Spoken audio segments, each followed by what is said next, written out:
નમસ્કાર મિત્રો, વિડીયોમાં તમારું સ્વાગત છે। 4 દિવસ અગાઉ સિક્કિમમાં ફરજ નિભાવી રહેલા આર્મી જવાન રાયસંગજી તિસ્કા નદીમાં લાપતા થયા હતા। આ ઘટનાના 4 દિવસ બાદ તેમનો મૃતદેહ મળી આવ્યો છે। આ ઘટનાના સમાચાર સાંભળતા જ પરિવાર અને વતનમાં માતમ છવાઈ ગયો હતો।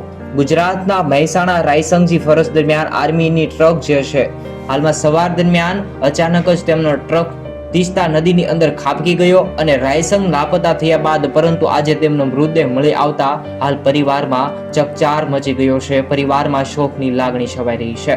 વતનથી પરિવારજનો છેલ્લા 4 દિવસથી રાયસંગજી હેમખેમ મળી આવે તેવી આશા સેવી અને બેઠા હતા, પરંતુ ભગવાનને કંઈક બીજું જ મંજૂર હતું।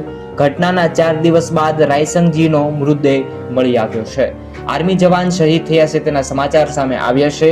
શહીદ જવાન રાયસંગજી ઠાકોર લગ્ન જીવનની વાત કરીએ તો 2019ના રોજ ગોરીસણા ગામે અને અનુપમની દીકરી અસ્મિતા સાથે તેમના લગ્ન થયા હતા। લગ્ન જીવન બાદ તેઓ એક બાળકના માતા પિતા પણ બન્યા હતા। આવી રીતે હાલ મૃત્યુ બાદ 8 મહિનાના બાળકે પિતાની છત્રછાયા ગુમાવી છે। રાયસંગજી ઠાકોરને લઈ અત્યારે ઘણા બધા દુઃખદ સમાચાર મિત્રો સામે આવી રહ્યા છે। ભગવાન તેમની આત્માને શાંતિ આપે। કોમેન્ટમાં ઓમ શાંતિ લખજો અને દરેક લોકો સુધી વિડીયો